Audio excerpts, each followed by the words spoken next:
Ei, Luffy, tudo bem? Oiê, tudo bem, Isabela? Que gostoso estar aqui com você. Nossa, um prazer, uma honra a gente poder bater o papo sobre esse seu livro maravilhoso. Eu tive o prazer e a felicidade de terminar de ler, acho que uns 10 dias atrás. E aí eu queria te convidar, né, para você falar um pouquinho sobre esse livro, que é uma história tão importante da sua vida e tão importante para quem lê também, né? Acho que eu te falei que eu assisti a Espiral da Mudança, aquela série, há uns 3, 4 anos atrás, foi marcante para mim. E agora, quando eu vi o lançamento do livro, eu falei, eu vou ver se eu consigo entrevistá-lo para eu poder participar disso, ajudar a divulgar com o maior número de pessoas, porque eu acho que tem tanto conteúdo lindo, que fala tanto da sua alma, do seu jeito de ser, e aí é um prazer te receber para ouvir você falando um pouco dessa publicação. Ai, que gostoso. Muito obrigado mesmo pelo convite. Eu fico muito honrado, principalmente saber que você já assistiu a série e depois conseguiu já ler o livro até o final, porque na verdade a Espiral de Mudanças, né, que é, eu acho que um dos maiores sonhos, né, era chegar com esse livro aqui às suas mãos. Olha isso, é uma joia, né? Tanto é que eu fiz ele dourado, assim, para justamente parecer uma joia. Na verdade, a Espiral de Mudanças, muitas pessoas me perguntam assim, enquanto você estava vivendo, você anotava todas as coisas para depois você lembrar, para você escrever, e é muito pelo contrário. Ela é uma história que eu vivi intensamente, mas tão intensamente que eu não pensava em nada além de viver o momento presente naqueles dias, naqueles anos que eu vivi essa história. Então, quando você faz isso, ou seja, quando você realmente está ali vivendo, você compreende todos os sinais, você compreende todas as informações que você vai sendo presenteado pelo caminho, o que acontece nessa história? Ela fica gravada mesmo na sua alma, na sua vida. Então, a Espiral de Mudanças, na verdade, ela vem no momento que eu precisava muito de uma mudança na minha vida, sabe? Eu não estava feliz pessoalmente, eu não estava feliz profissionalmente, eu não enxergava uma perspectiva à minha frente, assim, falando, nossa, eu tenho esse projeto, esse plano, eu tenho esse caminho de futuro. Eu não estava com esse projeto. Então eu estava realmente precisando de uma mudança. Então você imagina que eu saí de diretor de TV na Globo do país. Eu morava numa casa na frente da Lagoa, em Florianópolis. Eu tinha carro, convites para as festas. Eu era uma pessoa conhecida, fazendo as minhas coisas naquela cidade. E de repente você chega e fala do nada, vou para Londres, vou descobrir uma nova língua, uma nova história, o que eu vou fazer, mas eu não sabia falar inglês, eu não conhecia praticamente ninguém. Ou seja, é você realmente começar uma nova história. Só que desde o começo eu tinha sim um objetivo. Eu precisava encontrar alguma coisa que eu realmente fizesse tão parte de quem eu sou que eu mesmo precisasse descobrir essas informações. Ou seja, quem eu era, o que eu faria da minha vida que eu nunca mais ia trabalhar, porque eu descobri que eu não gostava de trabalhar. Eu adoro isso, porque isso é tão controverso, né? Ainda mais com um capricorniano que nasce trabalhando, né? Você falar que não gosta de trabalhar, não é essa a questão. Eu não gosto do conceito que enfiaram nas nossas mentes sobre o que é trabalhar. Então as pessoas falam, trabalhar você tem que odiar a segunda-feira, você tem que amar a sexta-feira à noite, você tem que odiar seu chefe, você tem que falar mal dos seus companheiros de trabalho, você tem que associar o trabalho a uma coisa triste e dolorida, e você só pode descansar um mês da sua vida e depois chorar porque está voltando. Quer dizer, é um conceito que eu não consegui entrar na minha mente de que eu ia passar a vida inteira esperando por uma aposentadoria de algo que me fez sofrer tanto tempo e que a vida é assim que tem que ser. Eu não queria que fosse dessa forma. Então você imagina que eu entrei numa busca, né, num grande caminho de descoberta para descobrir algo que eu não fazia nem ideia do que eu estava procurando. Eu estava procurando alguma coisa que eu ia ser eu mesmo, que eu ia ser uma pessoa completamente ligada à minha essência, que eu fizesse aquilo que me desse prazer e aquilo desse dinheiro, me desse sustento, me desse atividade de prazer, né, de estar fazendo toda uma atividade que eu nem sabia qual era. Então, muitas vezes, essa é a grande história da espiral de mudanças, né? Você está em busca de algo que quando você encontra, ela é maior até do que a própria expectativa do que você tinha. Eu precisava encontrar alguma coisa que eu ia trabalhar e não ia me sentir mais trabalhando, que eu ia ter prazer sempre de fazer as coisas que eu fazia, com as pessoas que eu fazia, com o tempo que eu dedicava àquilo. Mas o que era?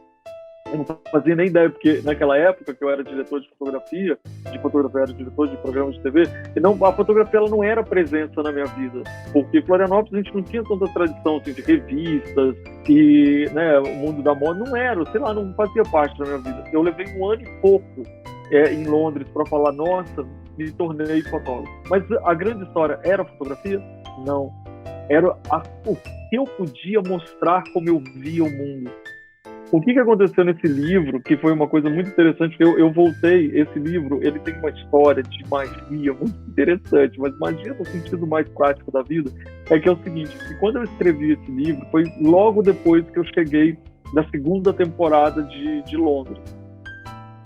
E como eu tinha vivido muito intensamente, aquilo tinha ficado muito gravado na minha alma, depois eu fiquei com vontade de escrever sobre aquilo, porque era um ensinamento tão grande, mas tão grande, tão transformador na vida de qualquer pessoa, seria muito egoísmo da minha parte eu guardar aquilo só para mim, achando que eu era uma pessoa que tinha recebido uma informação, que eu era privilegiado.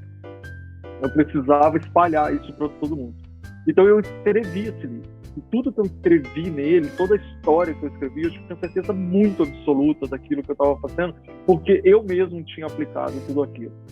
Mas aí quando eu escrevi o livro, o que aconteceu? Como acho que a maioria dos escritores acontece a mesma coisa. A gente tenta levar para uma editora e a editora fala, muito legal, mas não, não é o caso, não é o tipo de livro que a gente publica, etc. e tal. O que eu fiz? Eu sabia do poder dele. Eu sabia da força dele. Eu tinha certeza absoluta daquilo ali que eu estava falando. Não era um ego que queria ter um livro publicado.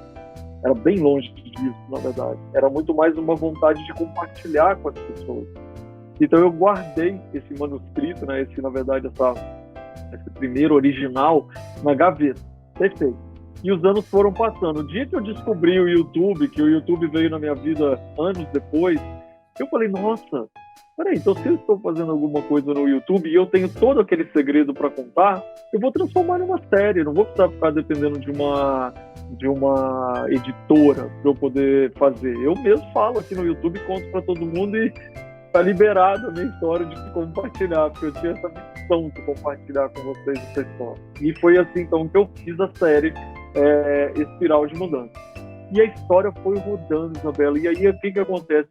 De repente, surgiu na minha vida a história de uma editora que queria publicar os meus livros. E aí, falou, vamos publicar Espiral de Mudança. Ela, não, calma. Vamos publicar primeiro de casas, que é mais seguro, porque você é mais conhecido por um fotógrafo de casas. Eu falava, tudo bem, então tá. Quer dizer, será, né? Que a galera não quer publicar ele, né? Aí, daqui a pouco, vamos publicar o 2º livro. O Café com Luffy, porque o Café com Luffy, ele é uma diária que as pessoas toda hora já estão acostumadas também. Tá bom. Então eu ficava só naquela, né? Expectativa assim, poxa, né? É o maior tesouro que eu tenho aqui, fica gritando aqui, brilhando nessa história para poder dar o melhor que eu posso compartilhar com todo mundo. Por que será? Mas como a gente aprende a escutar o universo, a fluir da forma correta, eu fui fluindo nessa história. E aí foi o 3º livro, foi o livro de colorir, ainda assim não foi Espiral. E aí o mais louco é que ele ficou programado para o final de 2020. Quando chegou no final de 2020, ela falou, poxa, a gente não vai conseguir publicar agora por causa das condições, não sei o que lá. Eu falei, nossa, tá bom, então vamos para 2021. E já estava desacreditado que ele seria publicado em 2021. E é muito interessante quando você tem uma coisa que é tão poderosa que aquilo te abala, mas não te segura, né? Porque você fala, cara, ele sabe a hora de sair. Bom, esquecida essa história quando foi agora no início do ano, a editora falou, chegou a hora da gente publicar a Espiral. Falei, tá bom, que legal. Então eu fui reler para saber se estava tudo certinho, fazer aquela leitura para conferir tudo direitinho depois da revisão da editora. O que aconteceu, Isabel? Na hora que eu li esse livro, 11 anos depois da gaveta que eu tinha escrito, eu tinha me tornado exatamente aquela pessoa que eu ensino ali as pessoas a fazerem. Tudo que eu desejei, toda a história que eu queria, da forma como eu queria, tudo que estava escrito, que eu tinha escrito 10, 11 anos antes, eu tinha me tornado. O que significa isso? Se eu tivesse lançado no primeiro momento, ele seria uma prática, que eu já tinha praticado aquilo, mas era uma prática muito jovem. Se ela tivesse sido lançada no primeiro livro que a gente teve a oportunidade, talvez teria beirado o ego, porque eu queria muito lançar esse livro. Se a gente lançasse no meio da pandemia, quando a gente lançou o Café com Luffy, talvez ele não teria a maturidade de falar com as pessoas sobre esses assuntos como eu tive durante o ano de 2020. E, de repente, quando ele chega agora, que eu sei a ler, eu falo, agora sim, eu consigo provar mais uma vez como eu sim, eu fui na minha pele, sim, eu provei, não precisei de nenhuma bibliografia, não precisei de nenhuma referência, não precisei de lugar, foi tudo, desde o primeiro dia de vivência até a expectativa e o lançamento, provado na minha pele de que funciona tudo que eu escrevi ali. Então, na verdade, hoje, quando eu tenho aqui a Espiral de Mudança, ele não é um livro, gente, é uma joia, é um negócio que você tem que ler e reler, porque as entrelinhas, elas vão mostrando, muitas vezes, os caminhos que eu acredito que você possa e deva praticar na sua vida para realizar qualquer coisa. Então, não é para você realizar um projeto profissional. Pode ser profissional, pode ser pessoal, pode ser um desafio seu interno, pode ser qualquer coisa que você se descubra na sua vida como que você pode fazer e fazer melhor, na verdade, tudo aquilo que se propõe. Então, na verdade, é uma grande felicidade, uma honra poder compartilhar com as pessoas. Para mim, não é um livro, é uma joia, realmente, que eu compartilho com vocês. É um tesouro. Para mim, eu tive Não, primeiro você já me respondeu metade das minhas perguntas só nessa fala aí, mas assim, imagino como que deve ter sido precioso para você reler agora, porque eu assisti Espiral de Mudança 4 anos atrás, fez muito sentido para mim aquilo tudo, era um momento que parecia que eu sentia que você estava gravando aquilo para mim. Eu falava assim, gente, como que o Luffy sabe que eu estou precisando escutar exatamente isso hoje, né?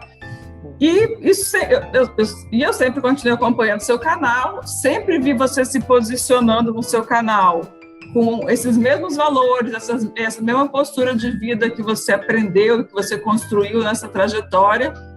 E quando eu reli o livro agora, para mim era como se estivesse fechando um ciclo, imagino para você que viveu. E eu lembrava de quase todos os detalhes, parecia que eu mesma vivido aquela história, só não lembrava no finalzinho, que é sem dar spoiler, que é o sem dar spoiler, mais marcante. É que, na verdade, o livro, o que acontece? Nessa revisão do livro, ele se torna mais poderoso do que a história vivida e mais poderoso do que a história contada. Ela começa, então, a ser um livro revisado por alguém anos depois, entendendo a melhor forma de te comunicar isso para que você entenda.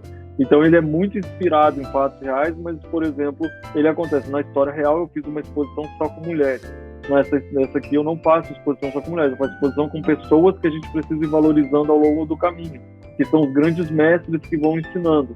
Então hoje eu compreendo que o meu grande ensinamento, ele veio desses encontros, né, que a gente tem. Então é um alerta que eu vou deixando para isso. Mas o mais interessante é que esse livro, cada vez que você lê, ele está cheio de mensagens escondidas nas entrelinhas de ensinamento. Às vezes eu estou contando uma história tão simples, naquela uma frase, ela tem uma carga de ensinamento tão forte que não é simplesmente a história, mas é como você interpreta aquela história. Então, se você leu ele hoje, há 4 anos ou daqui a alguns anos, ele sempre vai conversar com você.